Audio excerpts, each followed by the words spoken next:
What's good, YouTube? It's your boy Kendall, Queens, New York finest, down here in Augusta, Georgia. I'm gonna do a little update. It's been a minute since I've done an update on the 125-gallon family room tank. So the reason for this, I'm gonna try to get through this a little quick. If you ain't a golf fan, Masters Week starts on Sunday. And it's a whole week of golf, Super Bowl of golf, you want to call it. But every year we get a couple of million people to Augusta for 7 days straight. The largest golf event in the world. A whole heap of money is to be made. I'm in law enforcement. I've been working the Masters tournament. This is my 11th year. Started on the course. Hated it because it's hot and you're in all that uniform all day. But now I do a little private security for a CEO that week. And it's been good. My clients have been good to me every year. They pay very well. It's a great way of making extra money, good money, a whole heap of money. But it's time consuming. You know, you're out the door before before 5 in the morning, you're out the door. And you don't come home till 10, 11 o'clock at night for 7, 8 days, sometimes 9 days straight. But at the end of Masters Week, when you're ready to fight everybody on Sunday, that check come through, it's well worth it. So anyway, you've been following, this is 4th month since I've upgraded to the 6-foot 125. It took me about 9 months to build this tank. This is a good hobby, built it from scratch. Stand, canopy, plumbing, sump, everything. I got everything I needed, I wanted for the tank before I put a drop of water in it. And then I transferred the 55-gallon that was on a canister filter for 2 years to the 125, added a lot more rock. All of course, I haven't lost anything. If anything, I've lost one fish, but he wasn't part of the original transfer. But everything is grown. So I'm gonna give you a little update on everything. First and foremost, I wanna introduce the 2 newest additions, my bucket list fish. I have a 5-inch Hippo Tang and a 5-inch powder blue tang. One of my friends, he had both of these beauties in his ick-free tank. He had a plywood tank he built, L-shaped, awesome tank to build out of plywood. But these two have been together since they were about 1 inch or less, and they've grown up in his tank. And as you can see, they are brother and sister, or sister and brother, or whatever you want to call it. My yellow tank had a problem with him at first, of course, because he was the boss of the tank. He's always been the boss of the tank, the biggest fish in the tank, but he's not that anymore, and he will never be. Because these guys, I know the powder blue can get up to about 8, maybe 9 inches. And the Hippo, probably about 7 inches, maybe a little more so. But these are my bucket list. I wanted a Hippo tank, definitely. Powder blue tanks, they're known to be aggressive and very ick prone. But my tank has never had ick. I've never introduced ick to my tank. And as long as you keep these guys well fed and stress free, they will not catch it. My tank, yellow tank, has never caught it. No, neither has any fish in my tank. So these are my 2 pride and joy right now, and I love them. They are just majestic. I can tell you from this video that it's running 4K video. It is not doing justice to what this powder blue, how gorgeous he is. And the same with the Hippo. Amazing too, when the lights go out, the Hippo Tang will squeeze into the smallest crevice possible to go to sleep. And his home is usually down here in the corner, back behind the rock. You can only just see his tail, and he sleeps, you know, vertically. And I read up on that. I did my research, you know, for the last couple of years on tangs, and that's the way hippos sleep. So let's jump in it. Like I said, these 2 guys are greedy. They eat non-stop. They get a sheet of nori every day, seaweed. I got to get the clip out of there, fell to the ground. I got some grabbers.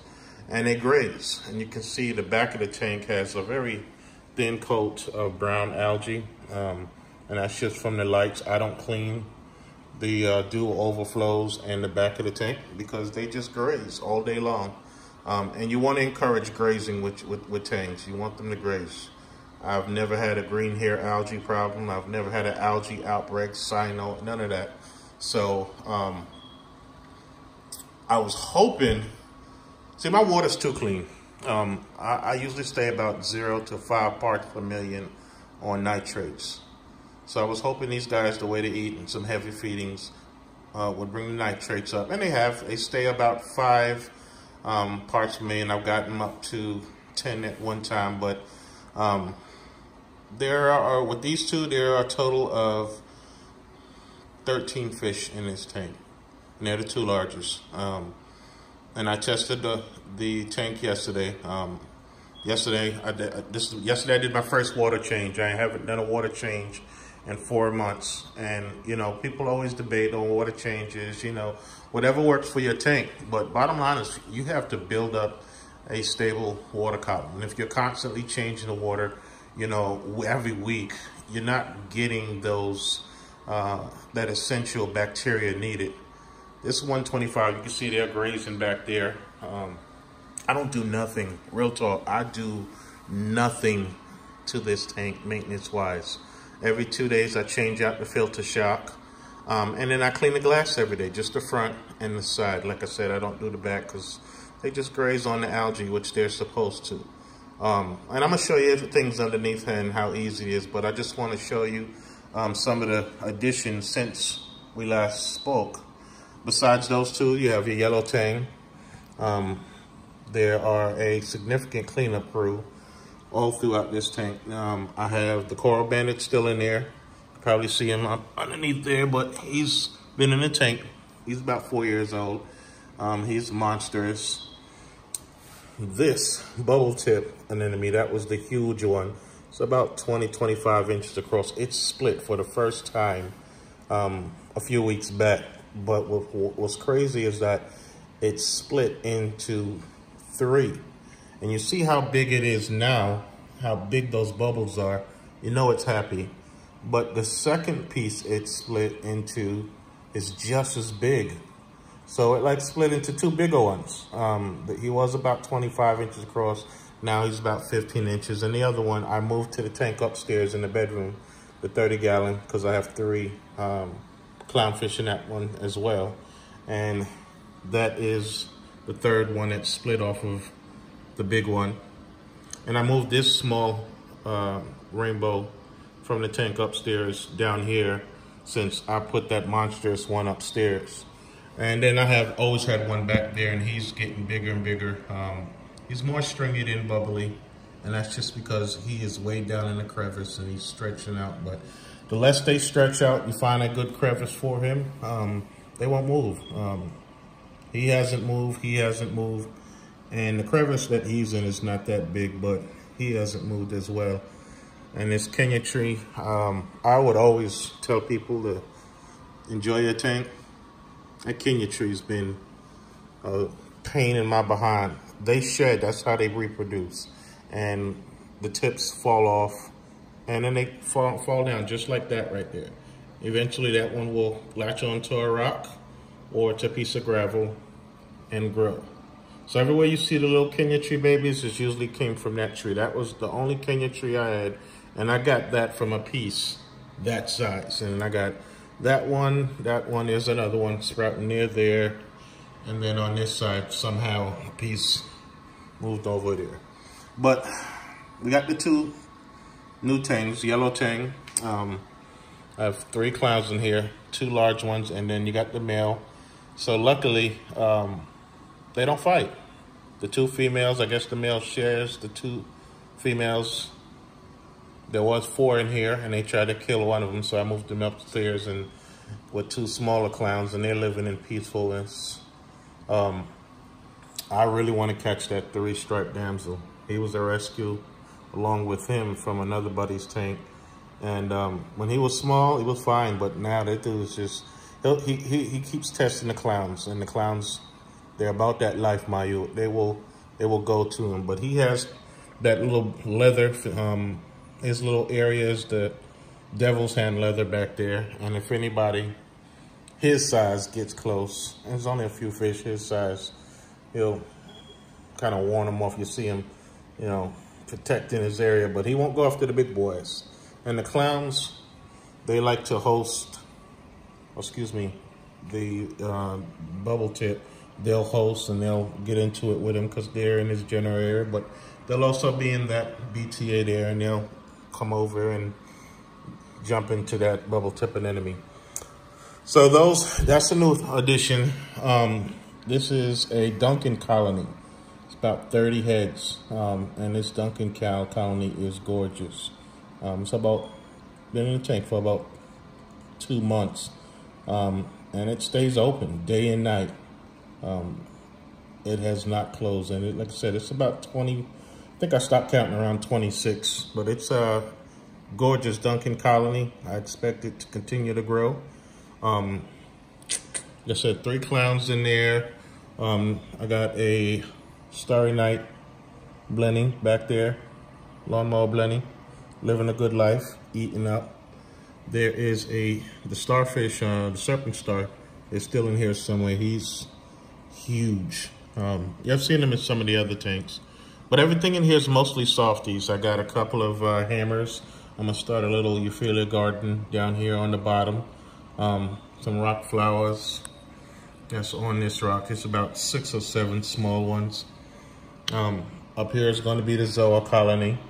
It's starting to take off, and I'm gonna have that whole area covered in Zoas. And of course, those little pieces, if you look at the beginning of the tank, I put back on the back glass, and they're starting to really take off. If you want your green star polyps to grow in your back glass, is gorgeous looking. You can go to some other YouTube pages. They grow up. So my mistake in the 55 was putting them up high, and they covered the whole back glass, but only about a foot or so. So this time I put it all low, and they spread wide, but they grow up. So I guess in about a year or so, this side is taking off really well. This side is a little smaller, but eventually they will grow up. I don't want them to grow up to the top of the overflows because I don't want that to clog the water. Still got the 3 MP10s on here.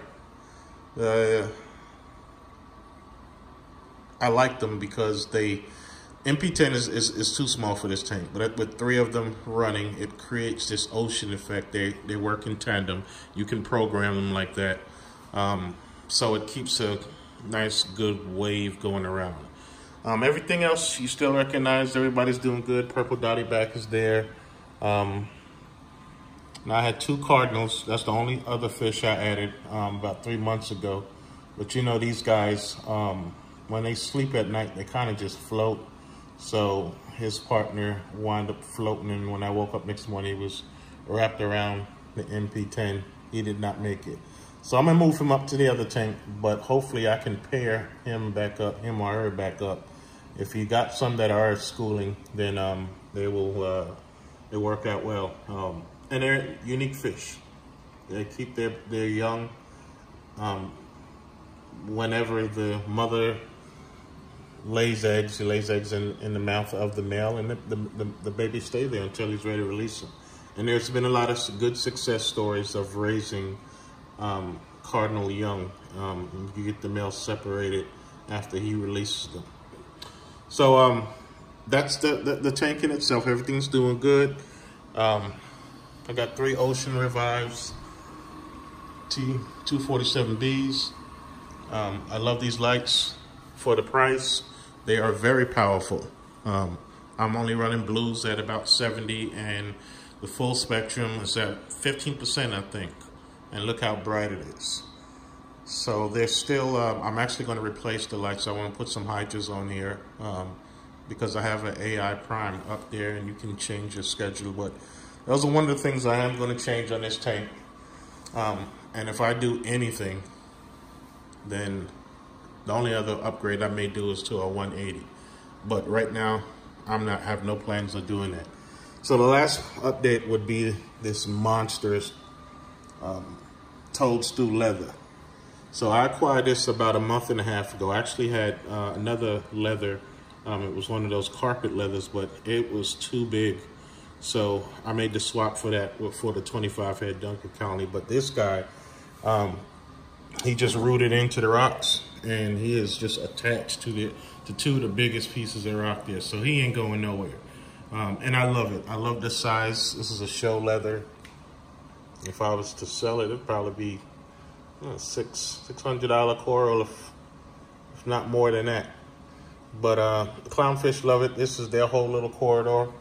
Like I said, this is my hand, and I got some pretty big hands. So it opens up 30+ inches across, and this is not even it open all the way. When it really folds over, I mean, it shadows this whole area. He's just gorgeous by far. Back there, a couple feather dusters. There's some more up front. They dropped their crowns, so I'm guessing they're staying hidden until then. And underneath, same thing as before. Did my plumbing, dual overflows. I have the Eshopps R-200. This is the ones that they remade it after there were complaints of like warping and stuff like that. By far, I love this Sump. I do love the Sump. How it is made, it holds 34 gallons, and even if there was a power outage, a power failure, it won't overflow. Just the way they have the chambers. The water level, the way I have my overflows, will probably stop it right there. Only thing I have to worry about is, of course, the skimmer backing up. So after masters, you can see the, excuse me, let me put it like that. You can see the refugium. I got a couple of mangroves there. I had 5 in there. The other 3 got so big and tall, I put them into the tank upstairs because it's an open top 34 gallon cube. I'll do the next video if you want to look at the page on the cube. And there's not much in there, but I'm getting ready to stock that tank. I have another friend breaking down their 25 gallon, and I'm gonna take all of the corals off the hand and put in that tank upstairs. Custom plumbing, dual overflows, got my vent fans, keep pH down. You know that your cabinet, especially in the summertime, Georgia, there's a lot of humidity. So you need to keep that ventilation. It's got the portholes back there, as you can see, but that's not enough. I just went and got those 2 little computer fans and hung them over the portholes close to it, and it keeps the air circulating in there, so it doesn't feel like a steam box. You're going to have evaporation. Your RO water needs to be replaced. Your top off water needs to be replaced.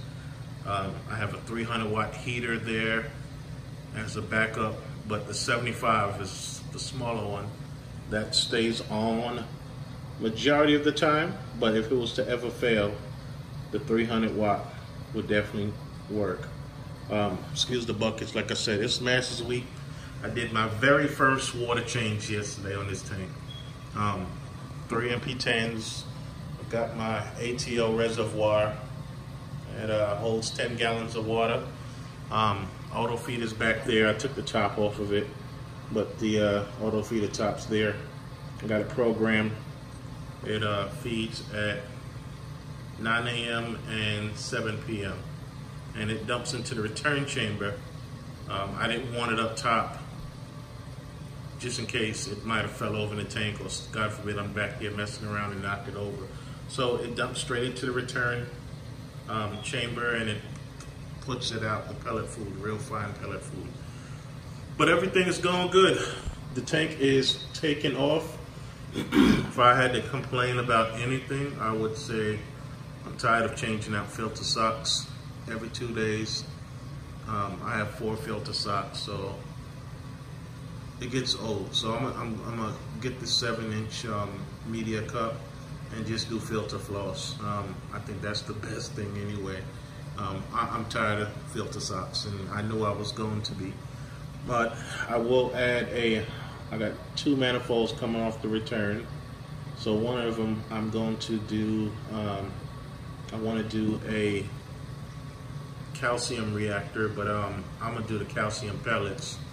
But then I kind of want to stay away from it because I tested my water yesterday before the water change, and like I said, nitrates were only about 0. But what was wild was my alkalinity was at 12 and my calcium was at 520 parts per million, which is a little odd because with your tank, if your calcium's up, normally your alkalinity is down, and you got to try to keep them at a level. With this big tank, I want to do get a little coralline algae, but since it's so high, I'm going to start venturing into some more LPS corals. Like I said, I'm gonna get about 5 more hammers. I'm gonna try to do a little small Aiken colony over there in the left corner. I'm gonna take out that GSP little thing and throw it over in the corner somewhere because it's gonna take off and cover that whole rock anyway. But everyone's happy. The tank looks good. The tank is stable. I can sit here for hours and watch it. And if it ain't broken, don't mess with it. I would give anybody any advice that they would need in this hobby that I've learned by asking questions. And it's better to ask the question first to some of the experienced guys or that's been in this hobby for a while, than to go out and buy something and a piece of coral dies or a fish dies and you've wasted money. A reef tank is in itself its own ecosystem. You should not have to do too much as long as you're staying on top. You don't overstock your tank with fish. You don't add things to your tank that you don't know about. You don't dip your corals, certain corals anyway. You do your water changes if needed. I'm not big on water changes. My water tank column has been the same for 4 years, and like I said, 4 months, and I've only done 1 water change. And the only reason I did that water change was to see what my levels would be. And it was only 15%, so, excuse me, 10%. So it was, I did 15 gallons. I took 15 out and put 15 in. It's not that big of a deal for a 125 tank with a 34-gallon sump. But I want to see what my levels are, and if the calcium is still high, I'm gonna get some, like I said, I'm gonna put some more LPS, or maybe even a couple of SPS species in here. Some birds nests. My friend's got a whole bunch of frags. He's got some awesome SPS tanks, and he's got a huge load of frags. But the Brown Family Reef tank, 4 months, is doing good. It's quiet. You see, I put those foam pads on there. They're waterproof. Sound dampening pads, because that splash in the water, I was kind of worried initially with the tank. You can hear it sound like a washing machine, and that's typical when you got it. I even got the right return dialed back a little bit and with the gate valve there, and it still has a lot of water, because basically if you look at my returns when this tank was built, the right return, the gate, is a little lower than the left. I don't know how that happened, but they're the same height. That's just crazy. So water rushes to the right more than it does to the left. So by dialing that right side drain back a little bit, then I'm able to get equal amounts of water to flow through. On this side, I got the gate valve on the return, just in case. But I've never had to shut off. I've done emergency shuts off and see what would be the issue and if there would be any issues. I got a leak detector on here, but I will be spending money on the Apex. I'm getting an Apex. That's the next thing that's going on this tank. I want it to be monitored, controlled, and not have to worry about anything when I'm going out of town for the day on business. So, per pre-Masters week, that's it. That's the 4-month update. Everything is good.